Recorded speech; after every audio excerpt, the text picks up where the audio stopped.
পুরুষ প্রধান রাজনীতির পুরনো ধারা ভেঙে নতুন ইতিহাসের দ্বারগোড়ায় জাপান। দীর্ঘ রাজনৈতিক ইতিহাসে দেশ পরিচালনায় প্রথমবারের মতো নারী নেতৃত্ব পেতে যাচ্ছে জাপান।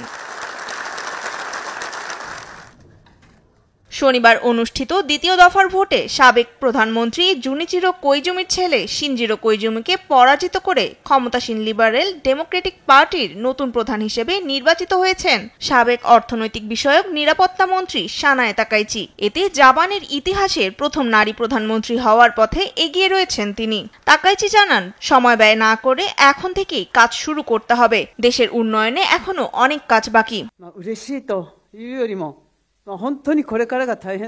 আমাদের অনেক কিছু নিয়ে কাজ করতে হবে। জাপানের অভিবাসন নীতি নিয়েও পুনরায় বিবেচনা করতে হবে। অর্থনৈতিক বিষয়গুলোতেও অনেক সতর্কতার সাথে সিদ্ধান্ত নিতে হবে। দেশকে পুনর্গঠনে দেয়া সব প্রতিশ্রুতি আমি পালন করব। দলের সর্বোচ্চ পরিষদের সংখ্যাগরিষ্ঠ ভোটে দলীয় নেতৃত্ব নিশ্চিত করেন তাকাইচি। 15 অক্টোবর সংসদে আনুষ্ঠানিকভাবে জাপানের 102তম প্রধানমন্ত্রীর নির্বাচন অনুষ্ঠিত হবে।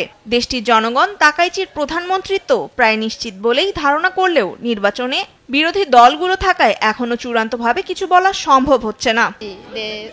আমি প্রধানমন্ত্রী হিসেবে তাকাইচিকে দেখতে চাই। এলডিপি নিয়ে অনেক বিতর্কিত ঘটনা রয়েছে, তাই প্রথম নারী প্রধানমন্ত্রী হিসেবে আমি আশা করছি ভালো পরিবর্তন আনবেন তিনি।